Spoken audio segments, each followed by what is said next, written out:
All right, class. First off, as always, good day. I'm glad you're here. So today we're going to be looking at several events that basically are the pre-Civil War times. These are the four events that kind of propelled the Civil War from happening. It really did. These four things pushed things to the breaking point of our country, and basically started the Civil War. Okay, so let's go over the objectives. So first off, we're going to analyze how Nat Turner Rebellion affected some whites as well as blacks. Okay, we're going to learn about the rebellion, what it was about, things like that. We're going to examine why so many settlers went to the new territories. Because remember, last week we talked about the Mexican-American War, and the United States now owns the land which we live in now, California, Arizona, New Mexico, Nevada, Colorado, places like that. Um, so all that land is now the United States. The last one is create an argument on who had a better speech between Lincoln and Douglas. Okay, we're going to be talking about that.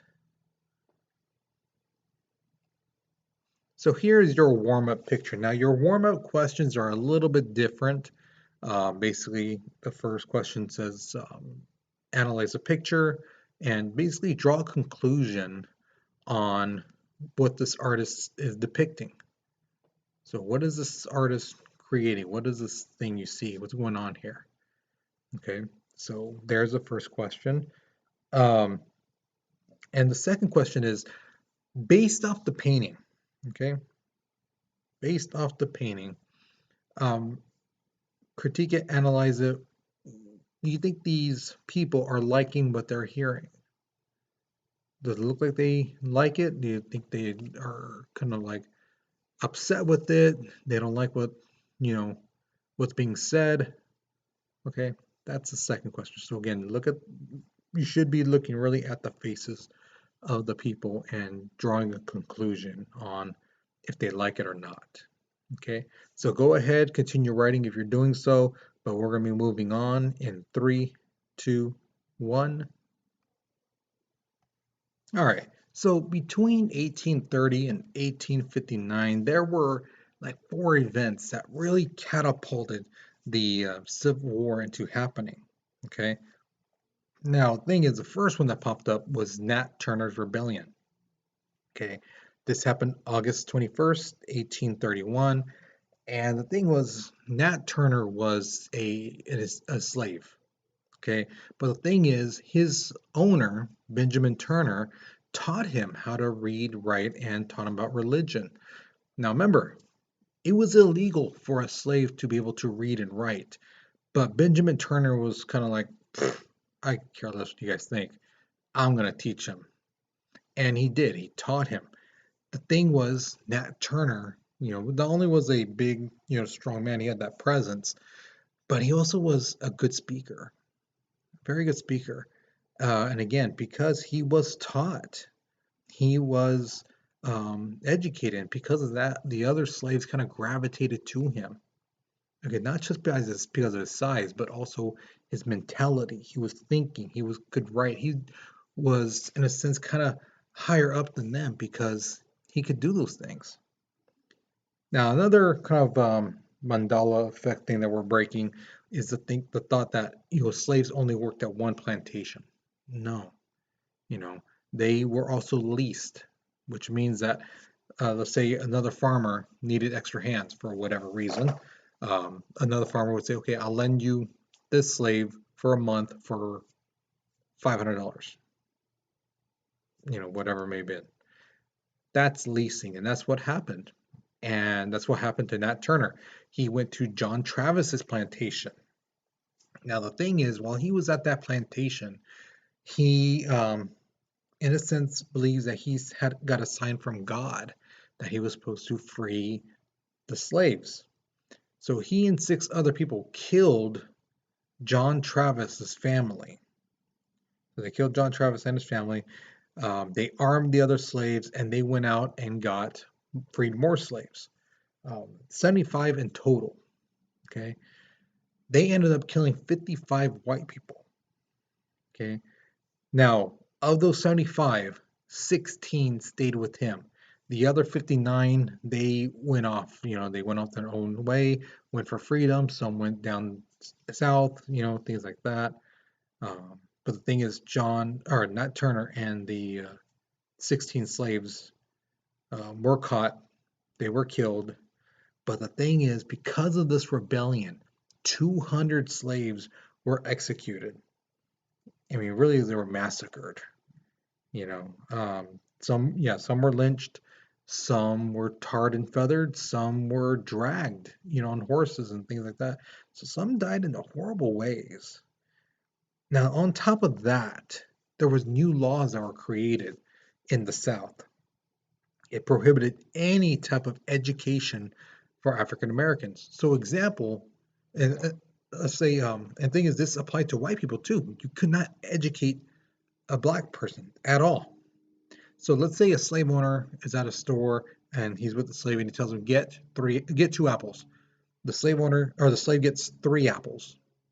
And the slave's like, no, no, 2. See, 1, 2. That slave owner could get in trouble because he's innocently teaching this black person how to count. He's teaching him math. And he can get in trouble for that now at this point. Before it was seen like, yeah, he should have known, and this and that. But because of this law to prohibit any type of education, even something as simple as that could be seen as you're trying to educate them. You're trying to make them better. And that was looked down upon. So again, white people, even though they may have done it innocently, could get in trouble for teaching black people. Any type of movement, whether they are by whites or by blacks, any type of movement to try to free slaves, cut it, get it, kill it right from the beginning. Those people, especially African Americans, would get beat harder, punished severely, and white people could easily go to jail. They could be lynched as well, things like that, you know. And lastly, the slaves could not assemble. They could not be together in a group because then they'd be like, what are they doing? What are they planning? Are they planning to overthrow us? Are they planning to kill us? So even when they worked, they had people out there listening to them, hearing what they're saying, stuff like that. So these white plantation owners got really paranoid, and I mean they were on edge because of this rebellion. All right, so here's your first question. Here's the thing. Most people, when they make a decision later on in life, they're able to look back on it and say, like, oh, I made a bad choice. I shouldn't have done that. My question to you is this. See, Nat Turner's never had that chance, never got to see what happened because of his actions.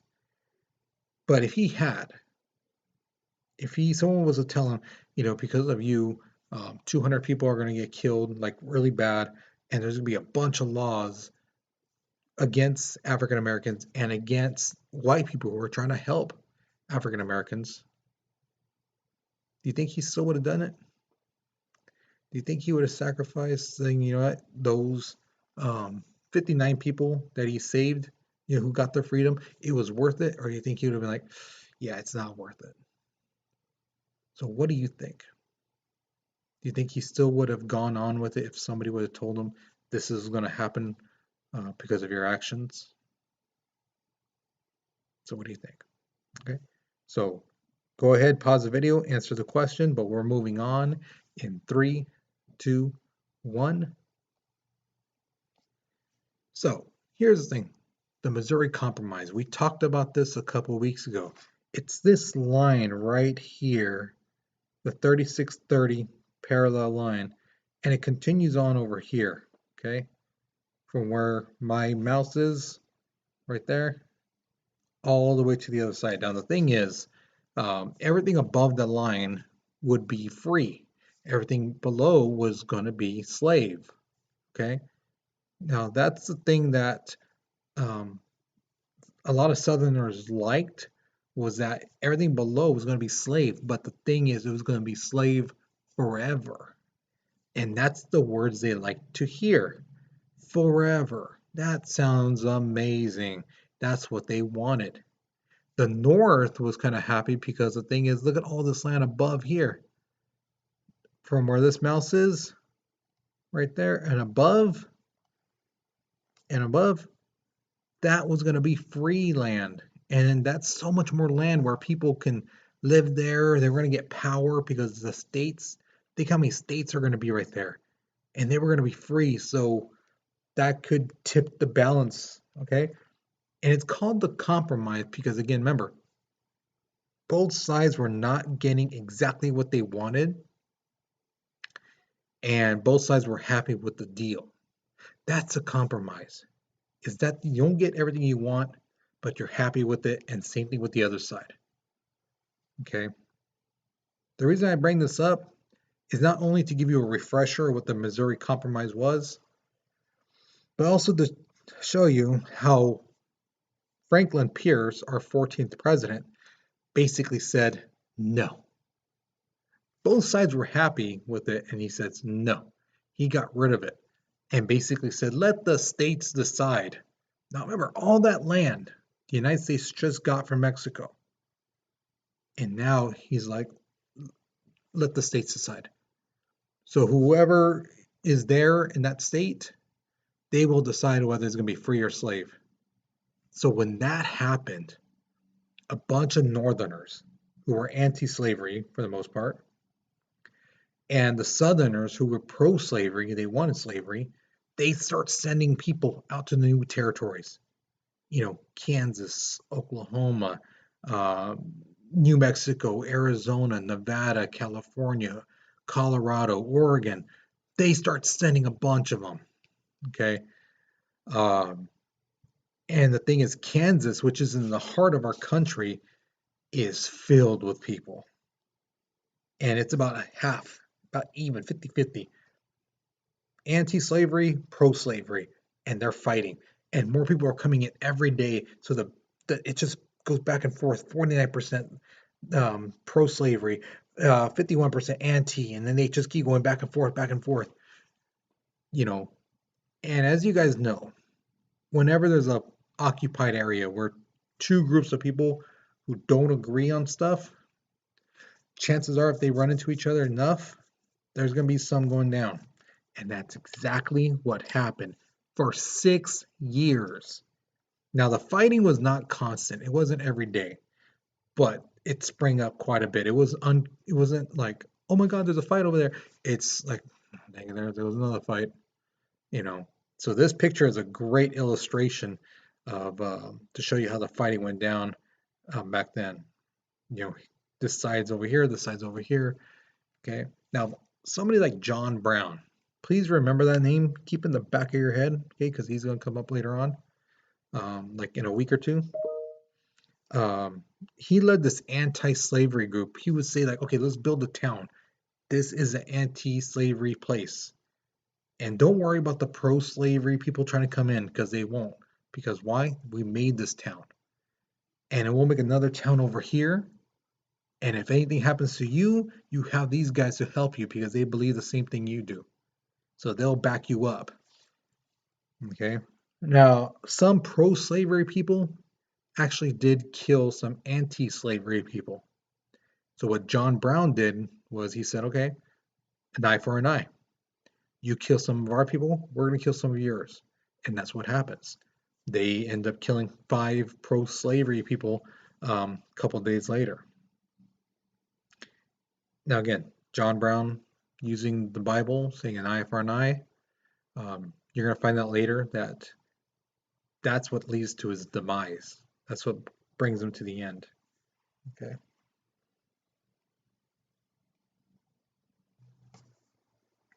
All right. So now we come to the Dred Scott case. Now here, this case was honestly one of the biggest court cases at that time. If it was not the biggest court case at that time.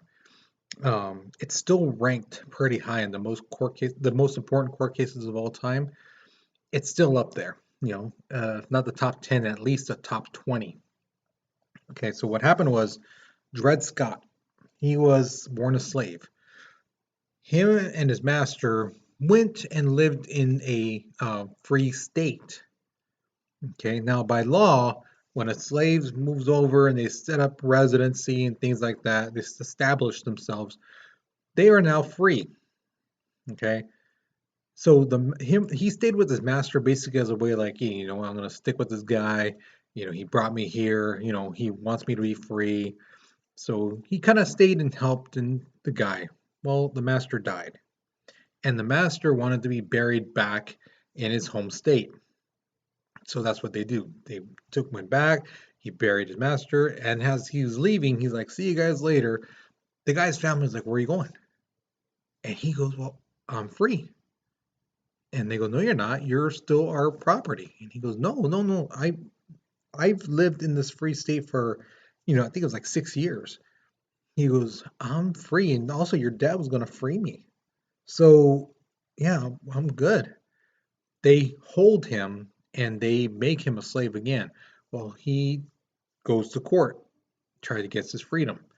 They go back and forth. The courts keep going back and forth, and finally it goes to the Supreme Court.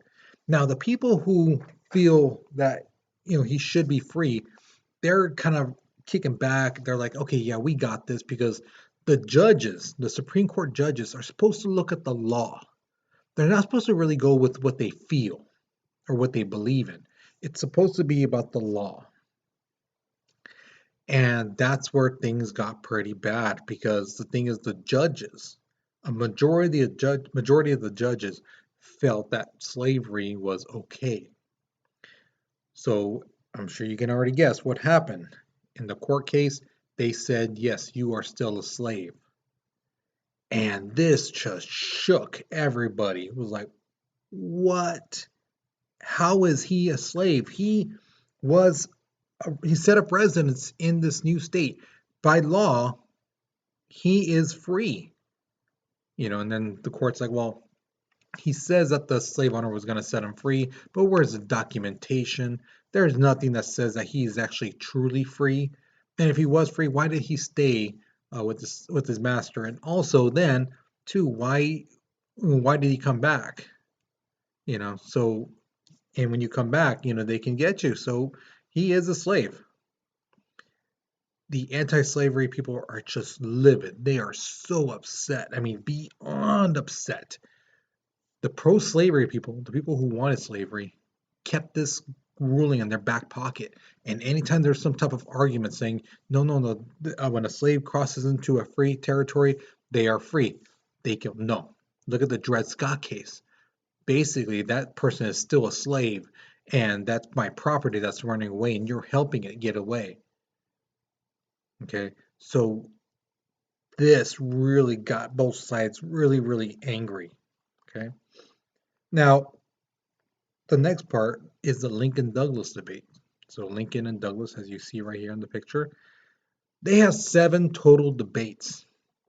And the thing is, they were fighting for the Illinois Senate seat. Some people believe, oh no, they were fighting for the presidency. No, it wasn't the presidency. It was for the Illinois Senate seat. But the thing that made this usually it would be just a small event, but what catapulted it, what made it huge, was the 2 people involved, because these guys were both larger than life in one sense and the other. But the thing is, they were totally, completely opposite of one another. Okay, so Lincoln was very tall and thin. Lincoln was 6'4". Stephen Douglas was very short. I think he was like 5'2", and he was short but stubby, kind of stocky in a sense. Excuse me. Lincoln was very soft-spoken.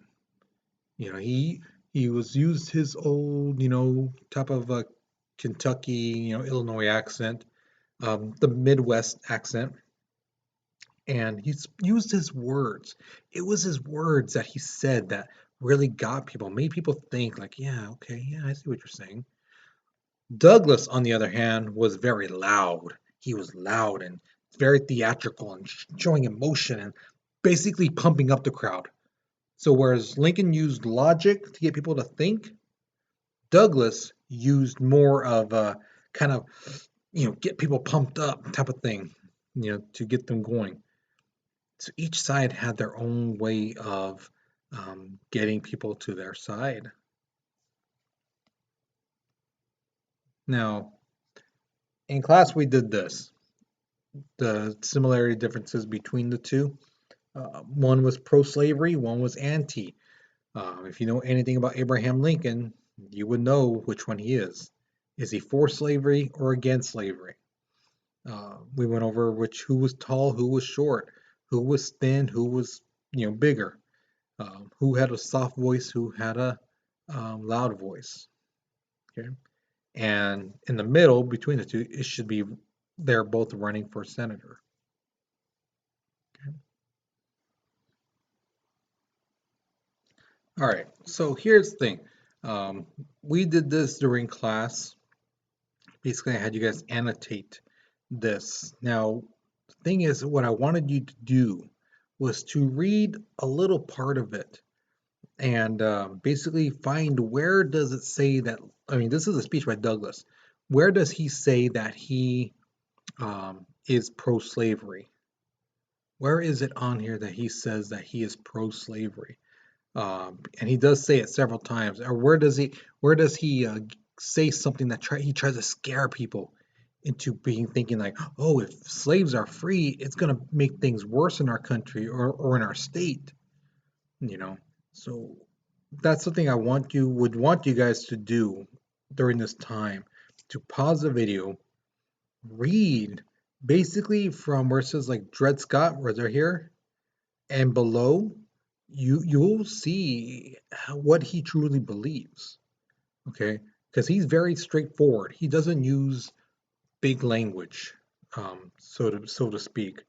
Um, but from there on down, give it a little read, and you'll see what kind of person he was and um, what he believed in.